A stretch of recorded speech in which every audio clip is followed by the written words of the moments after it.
Mesdames, Messieurs, bonjour, bienvenue sur Mistral TV, bienvenue à Cruas dans ce musée des sports.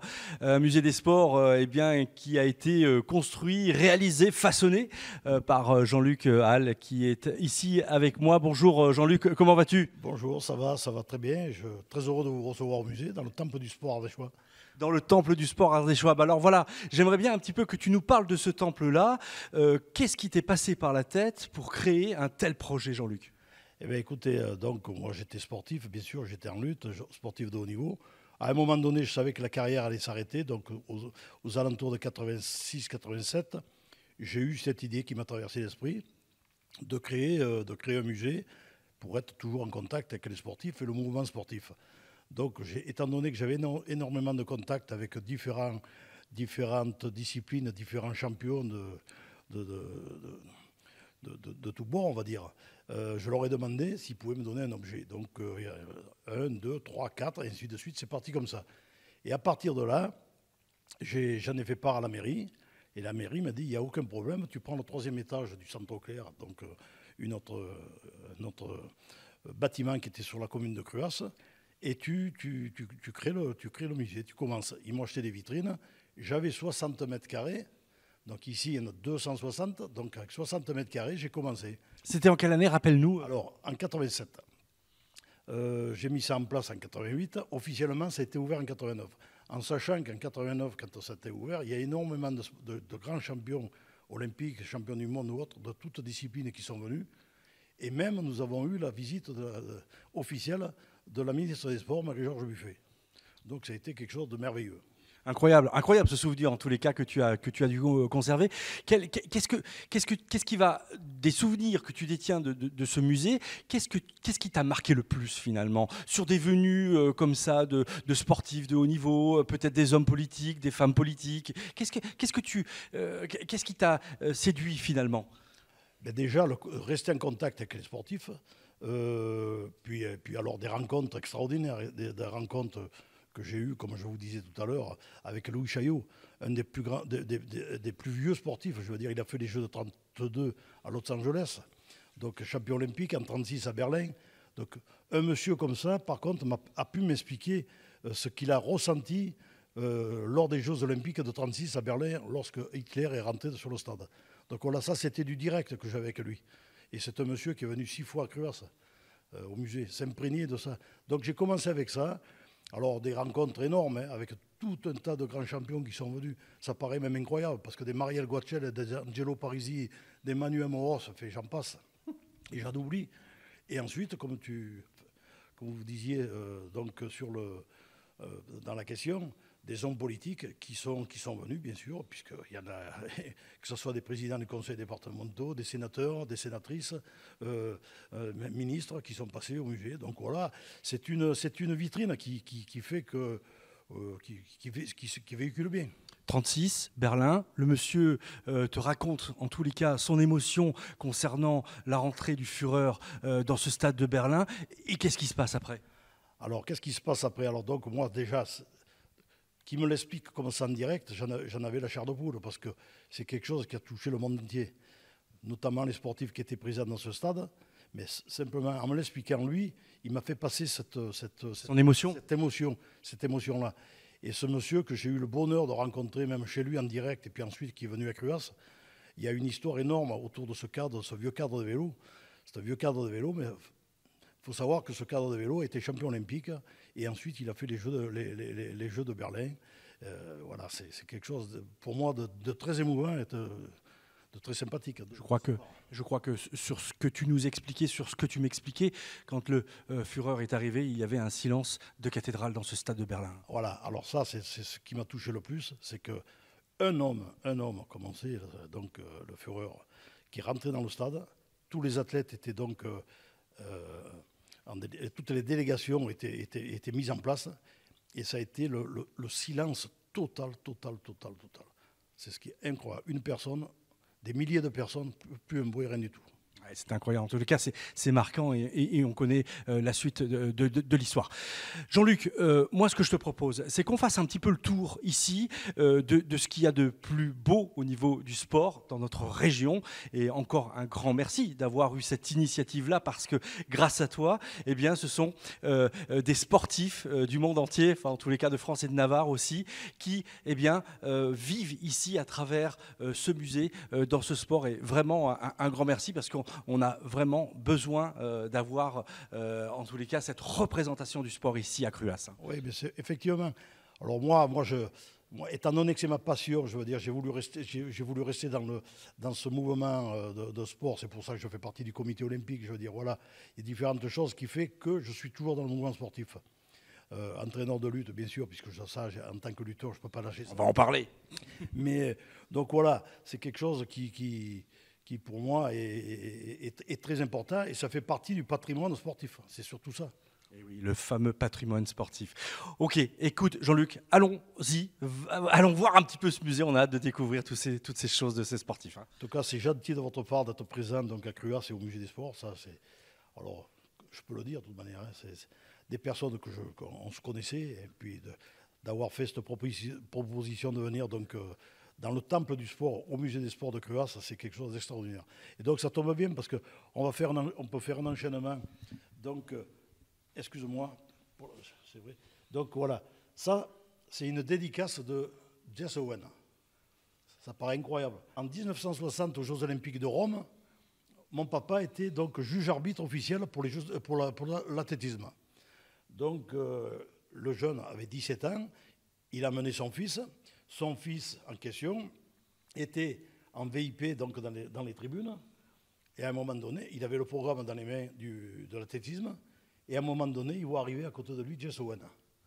Donc la seule chose qu'il a eu à faire, il lui a tendu le programme qu'il avait dans les doigts et Jess Owen lui a signé.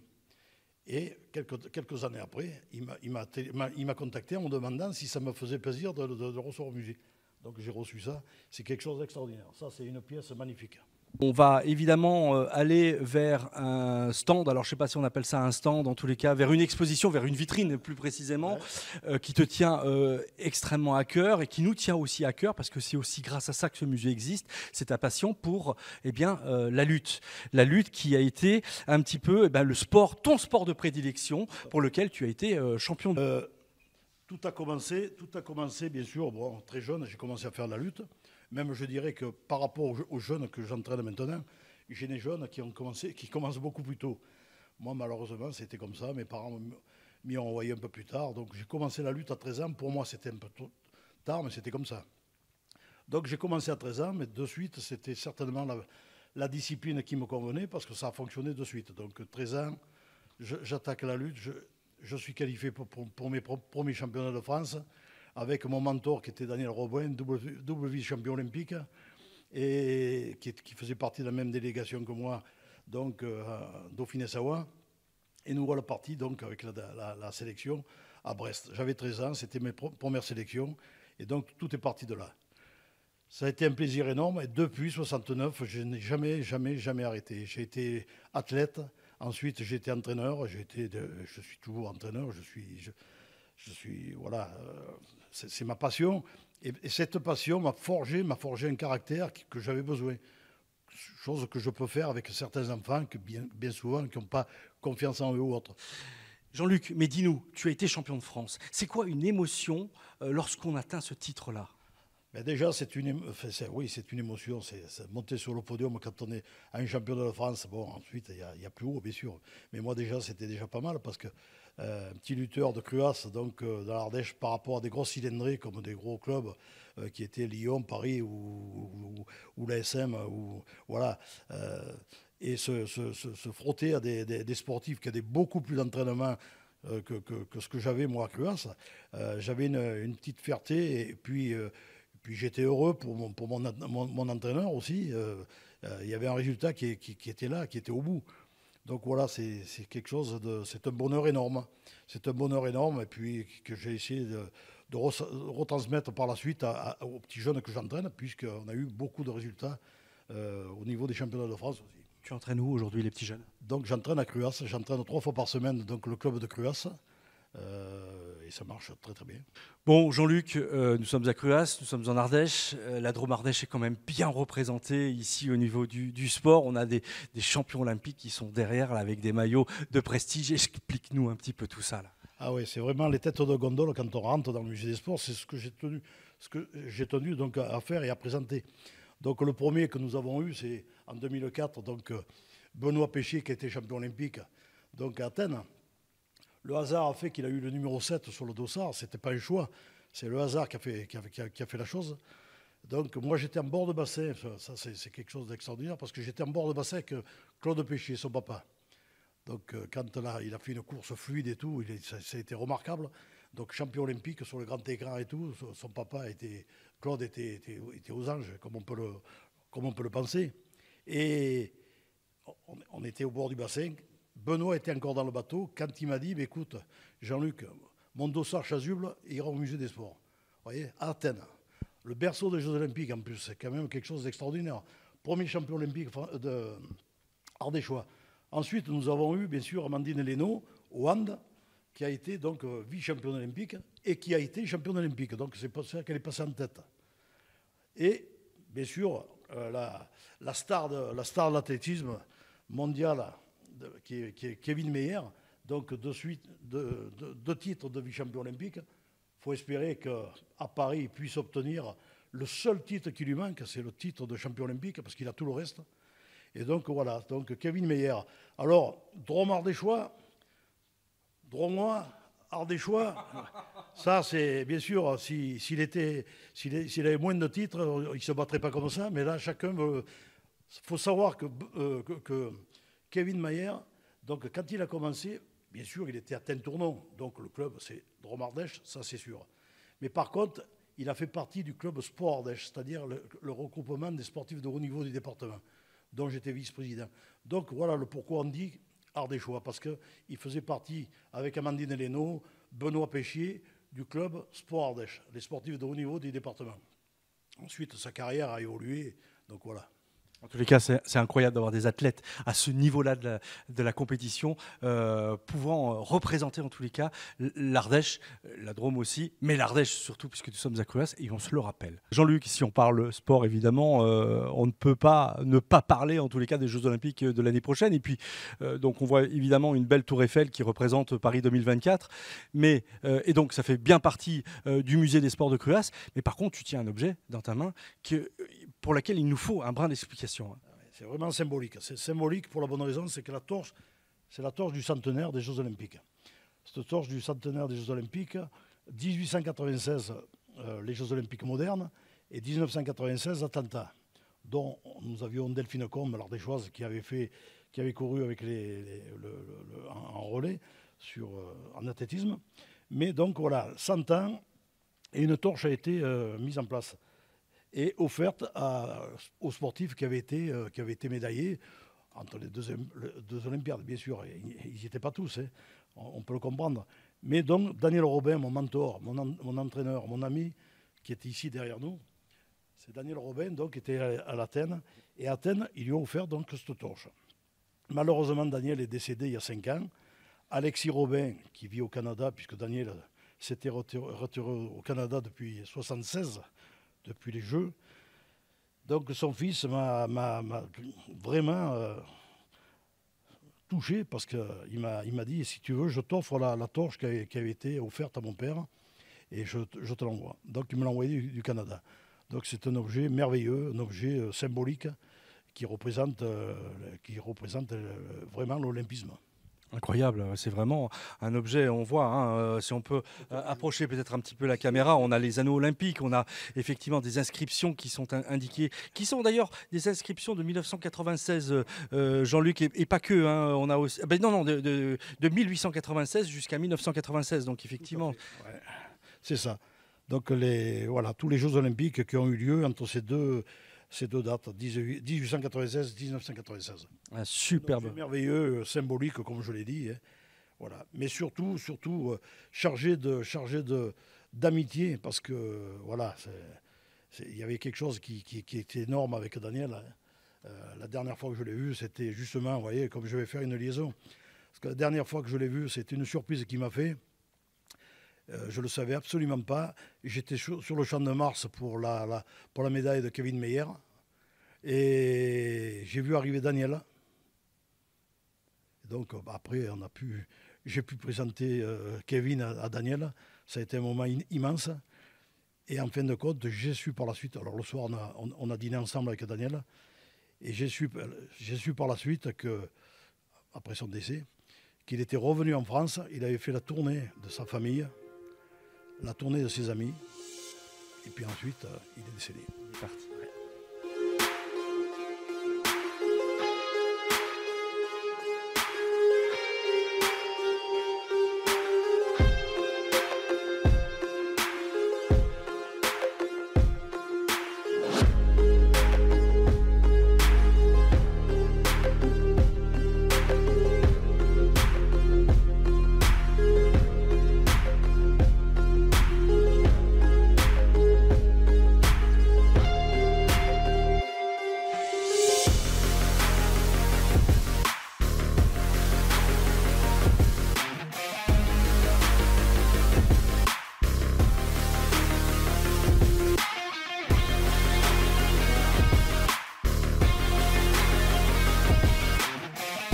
Jean-Luc, on va évidemment parler un petit peu de cyclisme.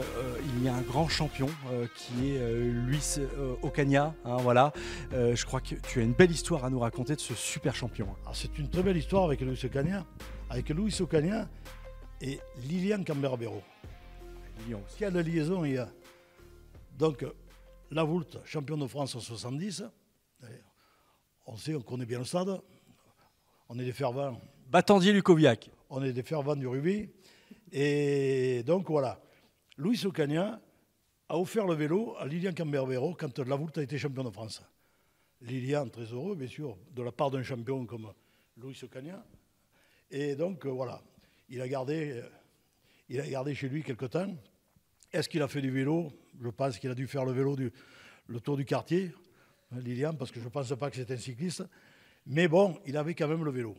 Et à un moment donné, il m'a appelé en me disant, écoute, le vélo, c'est un peu dommage, il est dans mon garage, j'en fais rien, c'est le vélo d'un champion. Toi, tu es un musée des sports, ça serait quand même bien de le mettre en valeur, de l'amener au musée. Et donc, c'est parti comme ça. Et je suis allé chercher le vélo. Et donc, voilà. Une très, très belle pièce, en sachant que Luis Ocaña a gagné le Tour de France en 73. Et voilà. Ça a été une belle histoire. En même temps, ça a été une belle histoire de deux disciplines. Et surtout, ce que je dis chaque fois, c'est l'amitié qui peut se transmettre entre sportifs de différentes disciplines. Jean-Luc, l'année dernière, Mistral avait consacré un temps extraordinaire à cette belle équipe de 70, championne de France. On ne peut pas passer dans ce musée sans en parler. Et puis le contraste existant entre 70 et 2023, il existe aussi. Et ce ballon en est un petit peu la preuve. Hein. Tout à fait. Alors déjà, j'ai le ballon, comme vous le voyez, donc, en main.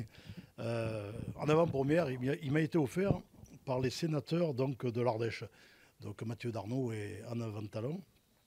Et c'est le sénateur donc, de l'Isère, Michel Savin, qui est président donc, du sport de haut niveau au Sénat, qui avait pu le récupérer. Et donc Mathieu Darnaud, avec la sénatrice, ont eu une pensée pour le musée, ont eu une pensée déjà pour l'Ardèche et le musée des sports. Et donc ils sont venus m'amener le ballon en main propre. Donc ça a été une avant-première, parce qu'il y a quelques temps que je l'ai maintenant. Donc voilà, et on peut faire une liaison donc, effectivement avec ce merveilleux titre qui a fait connaître le grand village de la Voulte, avec les frères Camberbero et tous les autres, bien sûr, sans oublier Renaud Vialard, puisque s'il n'avait pas été là ce jour-là, puisque c'est lui qui marque l'essai, ça a été quelque chose de merveilleux. Et donc voilà, j'ai quand même tenu à faire une vitrine pour ce titre ardéchois, voultain, avec le maillot de Renaud Vialard, les chaussures de Renaud Vialard. Et alors, ce qui est important aussi, c'est le ballon donc, de la finale, qui a été gagné par la Voulte 3-0 contre Montferrand à Toulouse, un 17 mai donc 70. Vous ne rêvez pas, 3-0, c'est bien un essai. C'était le nombre de points d'un essai à l'époque. Hein. Voilà. Alors très très souvent, je m'amuse un peu avec les petits jeunes qui viennent. Je leur dis, voilà, ils ont gagné 3-0. Alors bien sûr, le petit jeune, lui, il me dit, pénalité, non. Drop, non. Alors là, il commence à se demander, mais attends, ils ont fait quoi? Donc j'ai dit, mais c'est un essai, parce que l'essai valait 3 points. Donc voilà. Alors les anciens le savent, mais les petits jeunes, je le fais exprès, justement. Et ça fait qu'ils apprennent ça, en fait, ils apprennent. Jean-Luc, est-ce que tu as une petite anecdote à nous raconter de cette finale? Est-ce que tu y étais alors c'était à Toulouse, hein, je crois, la finale. Est-ce que tu y étais? Une petite anecdote, je suis sûr que tu en as une à nous raconter. Alors déjà malheureusement, j'étais pas à Toulouse. Ça a été quelque chose de frustrant pour moi. Mais bon, quand on a des parents qui n'étaient pas spécialement sportifs et qui ne comprenaient pas, enfin, je veux dire, ce que ça pouvait amener. Mais c'était comme ça, c'était dans ces années-là, c'était comme ça. C'est bien pour ça que d'ailleurs, comme je dis tout à l'heure, que j'ai fait la lutte à 13 ans, que j'aurais pu le faire avant. Mais bon, il fallait aller à l'école et le sport, ça passait après. C'est ça. Et bon, c'est comme ça, mais je ne leur en veux pas, ça m'a forgé. Hein. Et donc, le jour de l'inauguration en 2015 du nouveau musée, le matin, j'étais bien sûr déjà présent pour mettre en place que tout soit nickel. Et je vois arriver au musée, il s'était garé sur le parking. Je vois arriver André Dubouet. André Dubouet, donc le 3e ligne de l'équipe de la Volta. Et il arrive, il m'a dit, écoute, Jean-Luc, André Dubouet, le gars bourru, hein. Et il me dit, viens voir Jean-Luc, descends avec moi à la voiture, je vais te donner quelque chose. Bon, je descends avec lui, on va sur le parking, il ouvre son coffre. Un fourbi pas possible.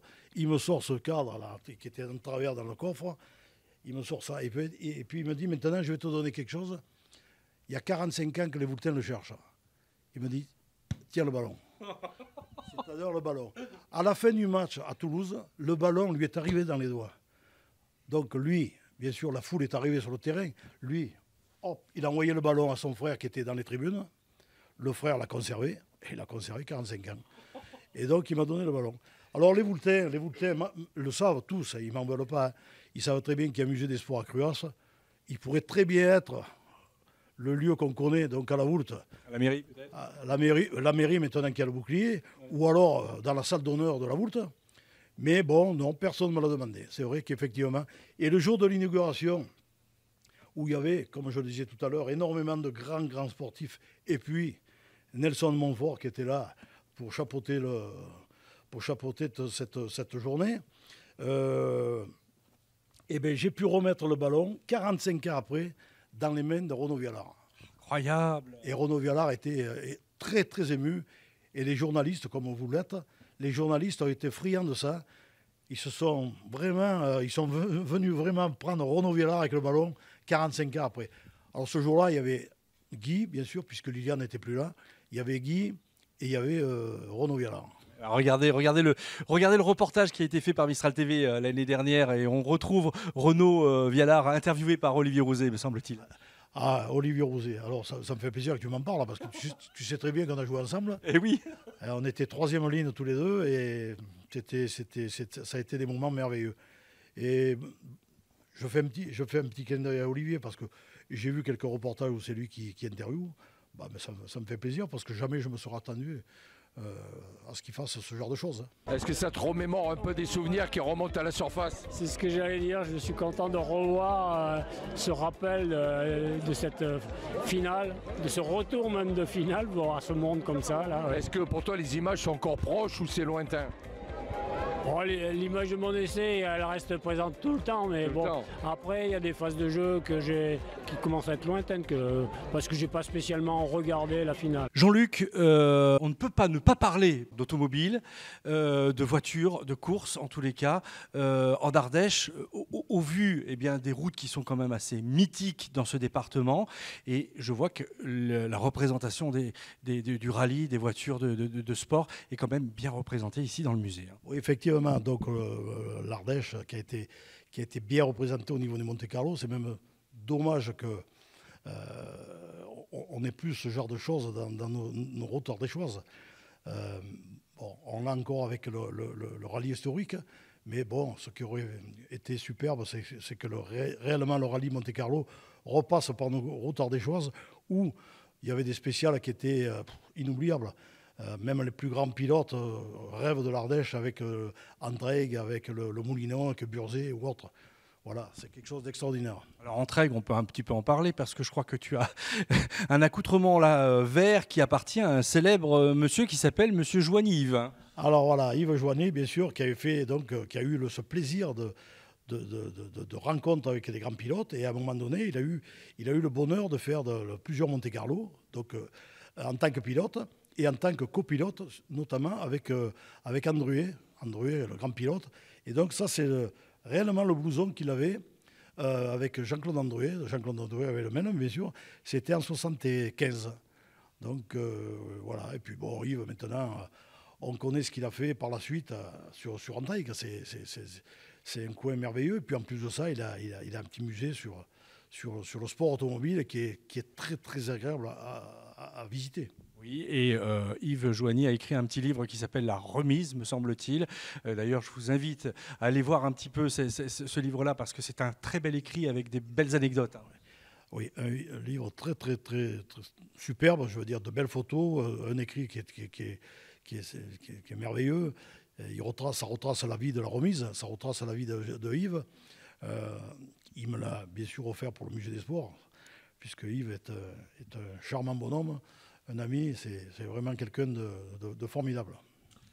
Voilà, mesdames, messieurs, en tous les cas, un grand merci Jean-Luc pour cette découverte du musée. Il y aura encore énormément de choses à dire, énormément de choses. Mais ça fera probablement l'occasion d'avoir peut-être une nouvelle émission sur ce musée des sports pour qu'on aille un petit peu plus en profondeur d'anecdotes, d'événements, en tous les cas, vécus avec des bonhommes qui sont quand même importants dans le sport, qui t'ont déposé des choses ici qui sont des trésors. Des trésors, et comme je disais tout à l'heure, vraiment ça fait partie du patrimoine sportif, culturel. C'est quelque chose de merveilleux. Et puis les jeunes, je veux dire, à travers tous ces objets qui ont une histoire et une évolution technique sur les différents objets qu'on peut trouver en vitrine ou ailleurs, voilà, les jeunes découvrent l'évolution du sport. C'est très bien. Merci beaucoup Jean-Luc. Merci à vous. Merci chers téléspectateurs de nous avoir suivis et on se retrouve prochainement pour du sport sur Mistral TV de Romardèche. Merci à vous. Merci Roger. Salut Jean-Luc.